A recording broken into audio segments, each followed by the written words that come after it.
Gente, boa tarde a todos. Meu nome é Evandro Musi, vou dar aí aula de atualidades para vocês. Está aí meu e-mail na lousa, profevandromusi@gmail.com. Qualquer dúvida que vocês tiverem aí, ou de repente até algum outro material que não der tempo da gente abordar nessa aula de revisão, vocês podem estar me encaminhando o e-mail aí que eu respondo para vocês ainda hoje. Afinal, amanhã já não vai adiantar muito eu responder vocês, né? Tá certo? Todo mundo aí já almoçou, já se alimentou, tá todo mundo comido aí, tá bem para começar a aula, né? Então, nada de dormir aí, gente. Vamos lá, vamos embora. Vamos se esforçar aí para correr atrás da vaga, tá certo? Vamos lá, gente. O primeiro ponto que a gente vai trabalhar é o quê? A imigração no Brasil. Isso é um ponto que vira e mexe sempre está caindo em concurso, tá certo? O primeiro ponto é o quê, gente? A imigração no Brasil, ela tem sim aumentado nos últimos anos. E quais são os fatores que levaram a esse aumento? Primeiro deles, gente, principalmente a crise financeira, a crise mundial aí no ano de 2008, 2009. Devido à crise dos royalties americanos, o que aconteceu? Eles verificaram, as grandes empresas, as grandes multinacionais, verificaram que não era interessante, não era seguro, financeiramente falando para eles, deixar todo o dinheiro deles investido em poucos países que detinham grandes riquezas, como os Estados Unidos, os países da União Europeia. Isso fez com que os países emergentes tivessem aí os investimentos aumentados no seu país. Tá certo? Então, a crise financeira foi, sim, um dos grandes motivos para que ocorresse o aumento da imigração no Brasil. Então, o Brasil passou a ser visto um pouquinho mais como a terra das boas oportunidades, das grandes oportunidades aí. Até porque, pela busca dessa estabilidade financeira que a gente não teve aí na crise de 2008, 2009 nesses grandes países aí. Tá certo? Então, esse foi o primeiro fator, crise financeira. Segundo fator, gente, é o quê? Fator humanitário e o fator bélico, tá certo? O Brasil, como vocês já estão cansados de ver aí, até então ele assumia uma postura dentro do mercado internacional, ele não assumia posições, né? Ele concordava apenas com as grandes potências. Mas agora, ele saindo desse estado que ele está saindo, né, de uma economia emergente, agora ele vai ter que começar a assumir mais postura, vai ter que se posicionar quanto a todos os conflitos que estão acontecendo aí, tanto lá no Oriente Médio, tá certo? Como na Rússia, como na Ucrânia. O Brasil agora ele começa a se posicionar um pouquinho mais, até pela posição que ele está ocupando aí no mercado financeiro, no mercado internacional. Tá? Então, o fator humanitário seria o quê, gente? Sírios que estão vindo, refugiados da Síria para cá, tá certo? Devido à forte guerra civil que está acontecendo lá, violenta guerra civil que está acontecendo lá. Outra coisa, Haiti. Né? A gente acompanha aí nos noticiários que o Haiti está sofrendo uma série de desastres naturais. Isso faz com que os haitianos procurem outros países, tá certo? E o Brasil foi um dos países que acolheu esses haitianos. Inclusive é até engraçado, né? Que hoje em dia a gente andando na rua é muito comum você encontrar com um ou outro haitiano por aí. Inclusive um dado muito interessante aí para vocês é o quê? Dentro do mercado formal de trabalho, né, as pessoas que trabalham com carteira registrada no Brasil, hoje o grupo estrangeiro que ocupa a maior posição é justamente este país, tá certo? O Haiti. Então, isso é até engraçado, por quê? Eles passaram os portugueses. Até então, os portugueses é que eram um grupo de estrangeiros onde possuía o maior número de trabalhadores aqui registrados no Brasil. Agora não. Agora já virou o Haiti. Tá certo? Então, esses daí são os grandes fatores que fizeram com que ocorresse o aumento aí da imigração no Brasil. Lembrem-se então, gente, crise financeira, fator humanitário e fator bélico. Tá certo? Outra coisa, gente, economia internacional.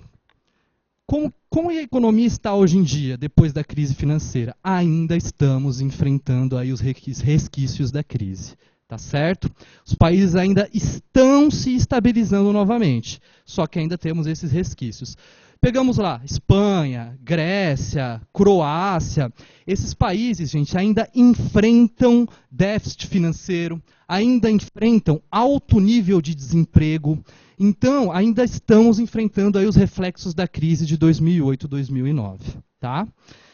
Diminuição do crescimento da China, a China que vinha num constante crescimento. A cada ano, o PIB dela aumentava 8, 10, 12, 15%. Agora não. Agora deu uma paralisada aí nesse crescimento dela. Tá certo?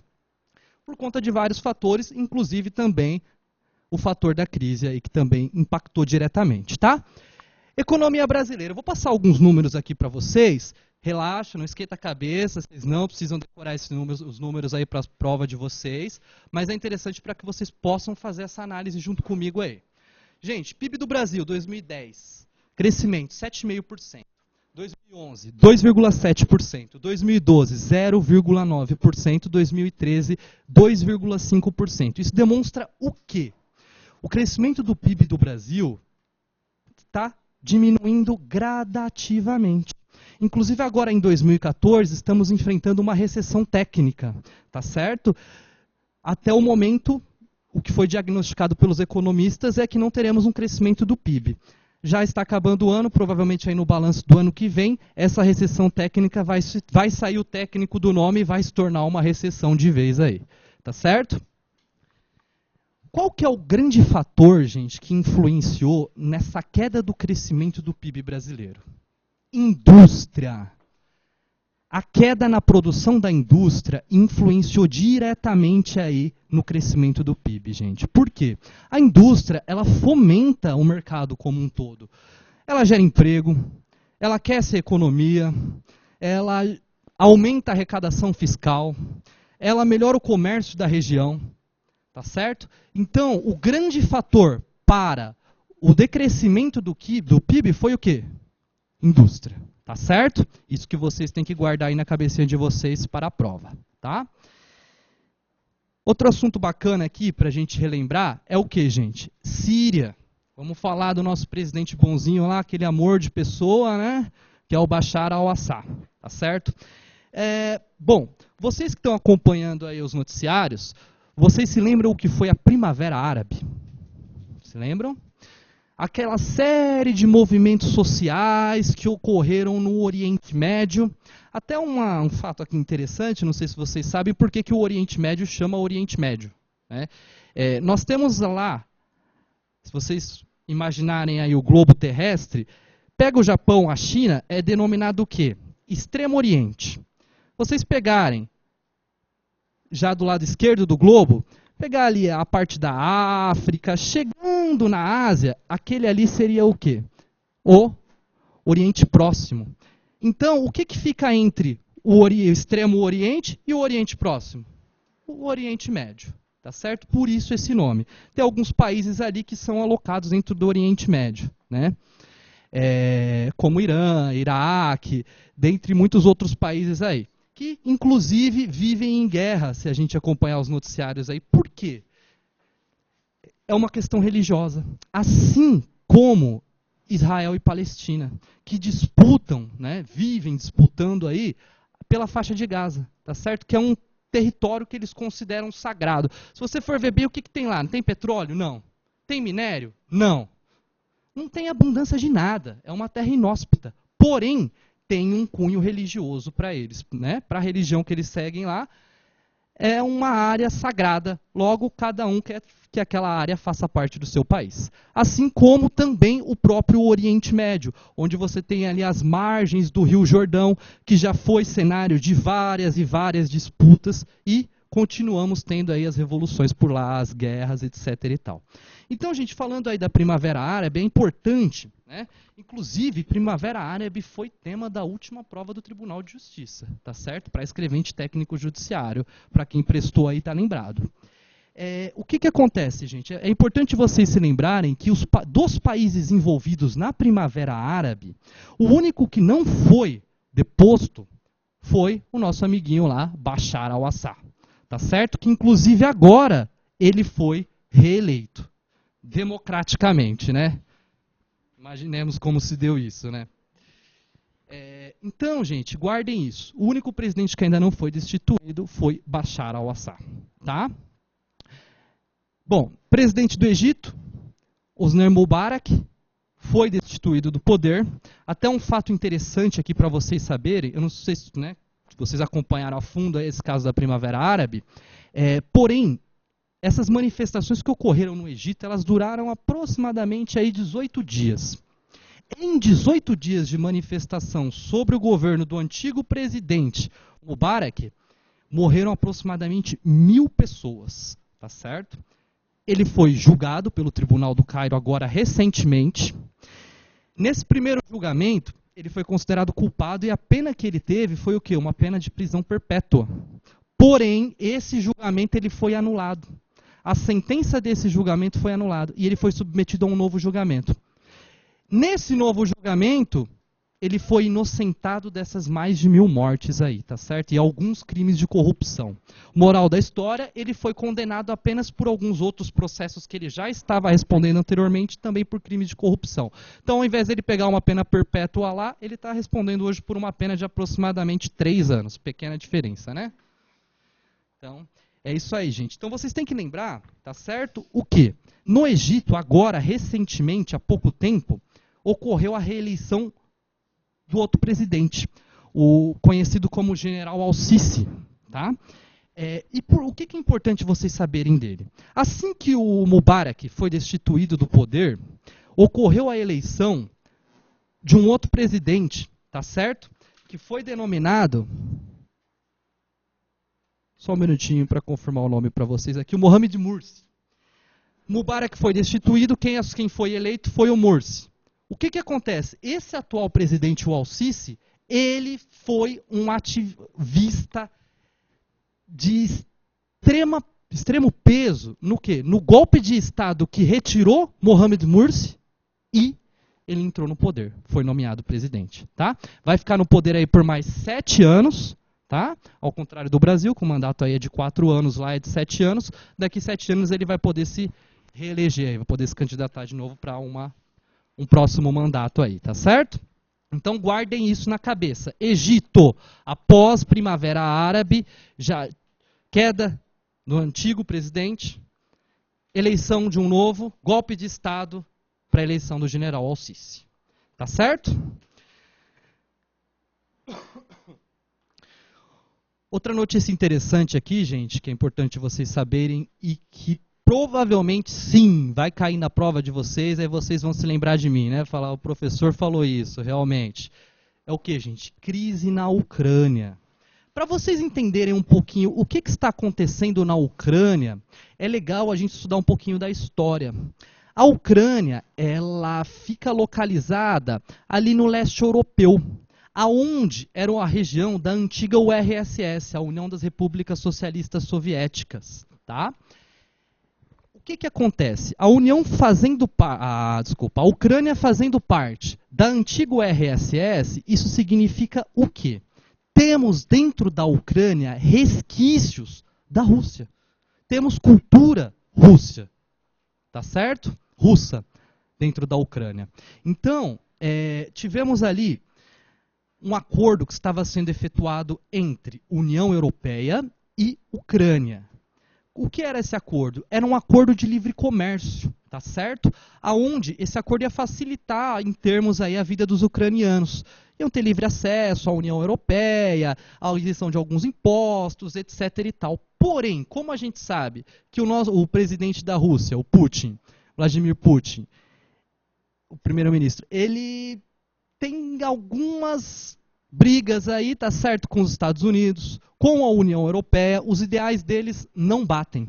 Então, o que aconteceu? Vladimir Putin chegou para o presidente da Ucrânia, que foi destituído do poder, o Yanukovych, lembre do Yakut aí, que vocês vão lembrar dele, e o que aconteceu?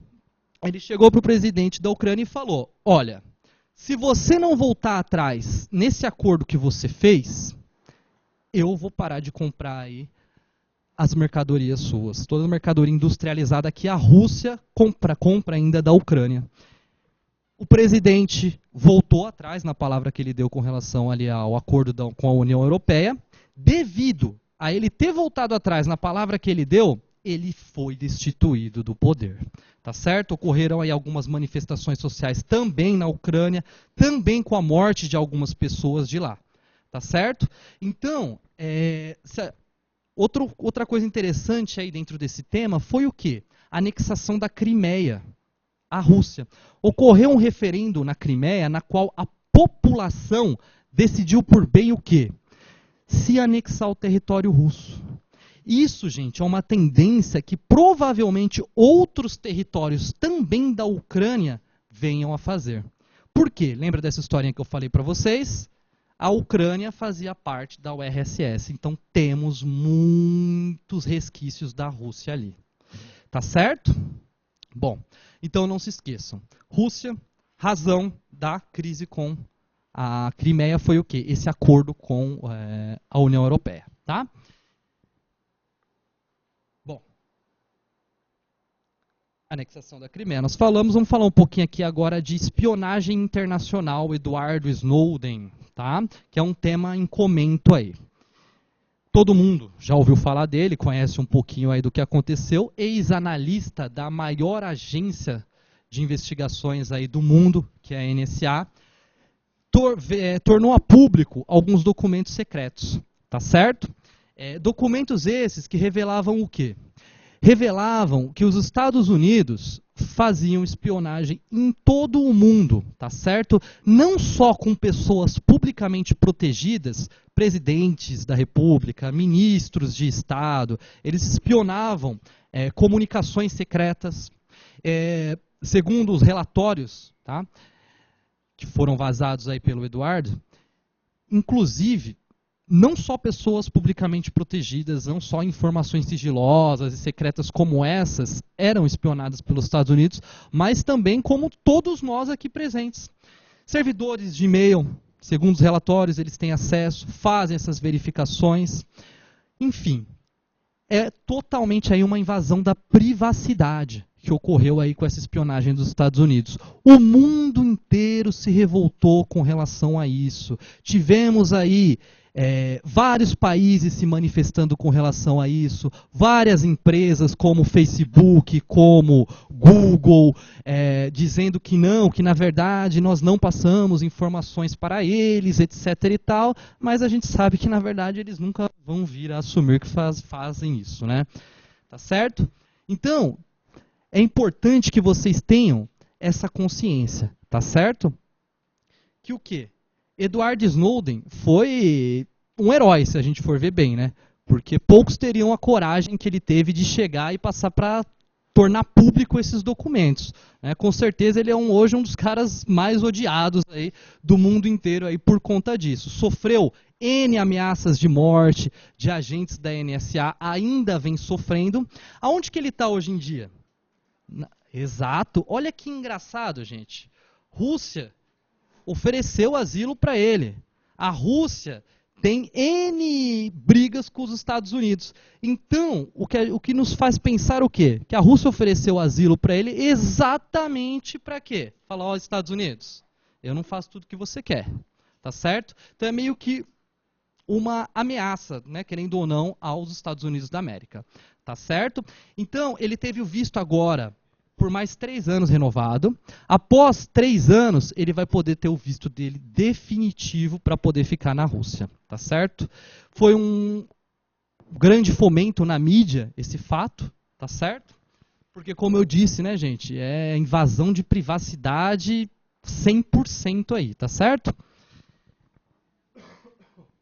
Ele pediu asilo para N países, mais de 51 países ele pediu asilo. Pouquíssimos concederam, tá?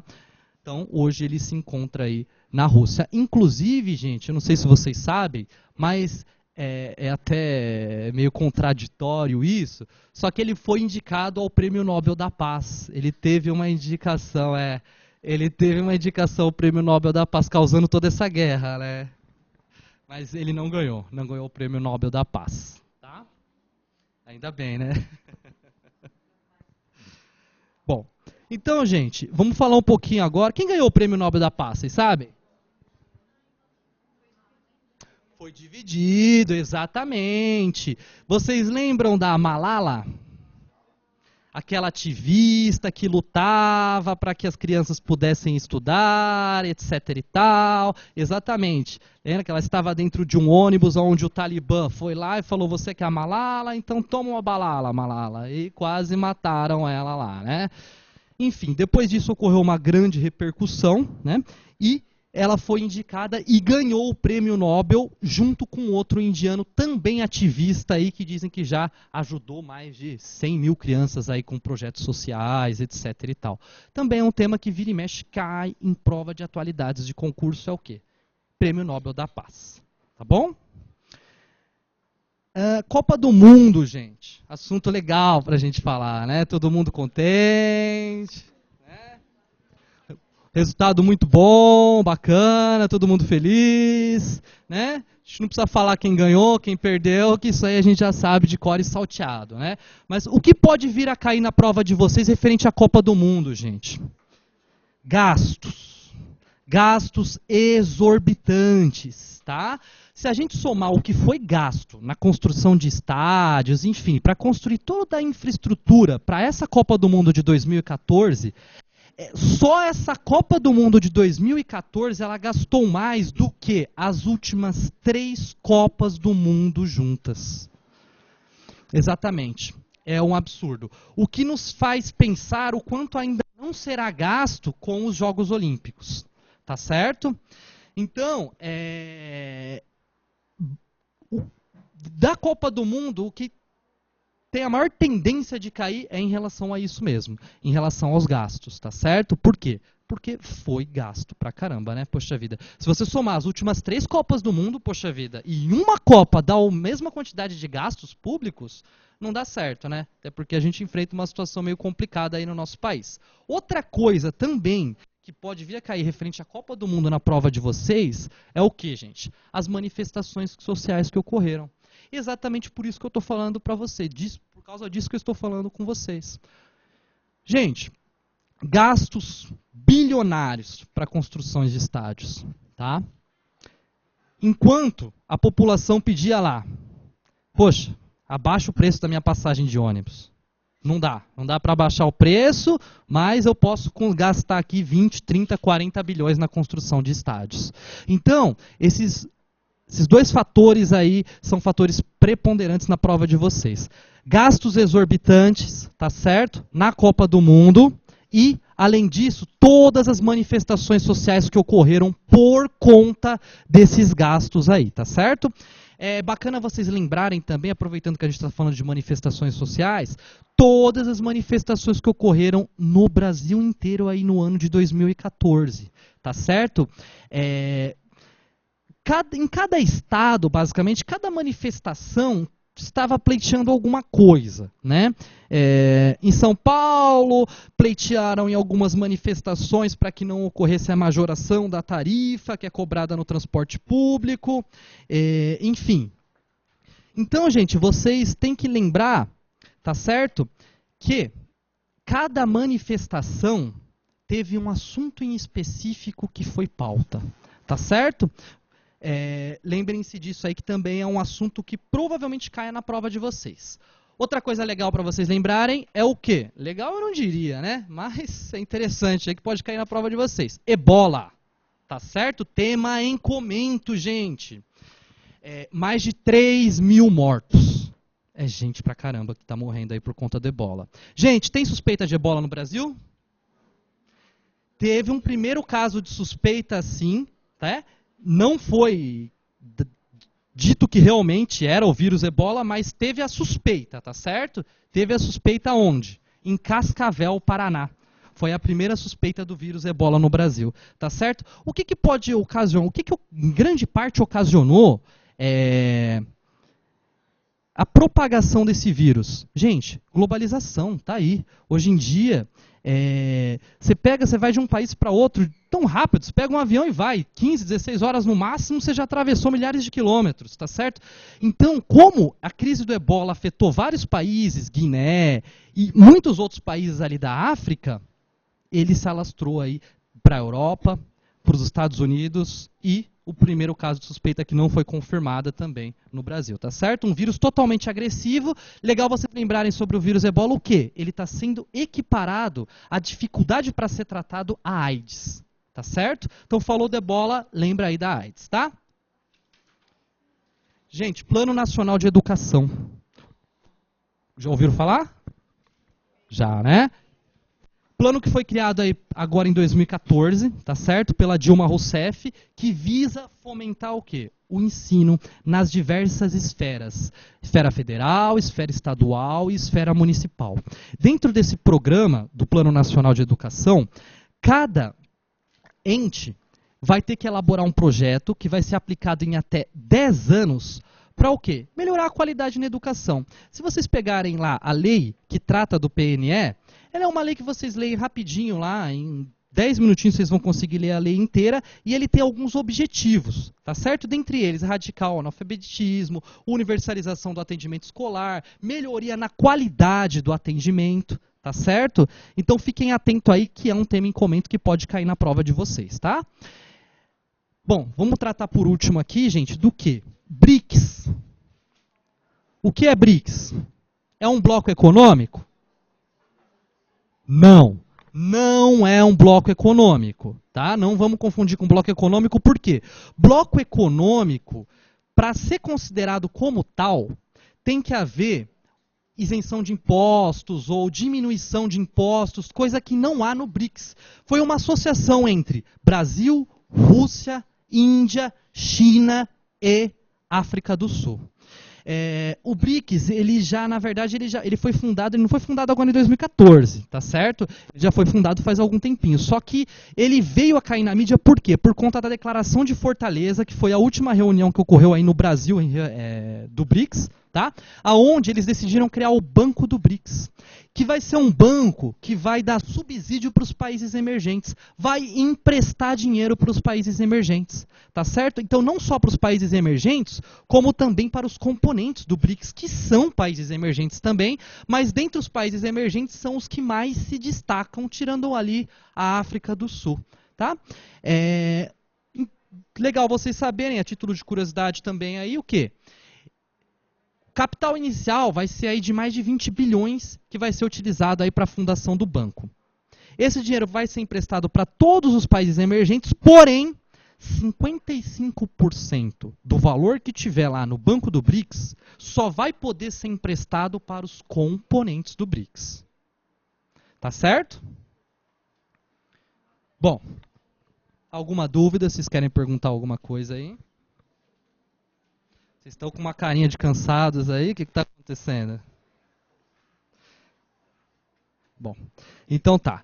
Gente, desejo a vocês que vocês tenham aí uma excelente prova, tá? Dar algumas dicas aqui para vocês, que é o seguinte. Gente, tá em dúvida em alguma questão? Poxa, eu não sei se eu coloco a A, se eu coloco a B. Um conselho que eu dou para vocês. Coloca a primeira alternativa que vier na cabeça de vocês. Tá certo?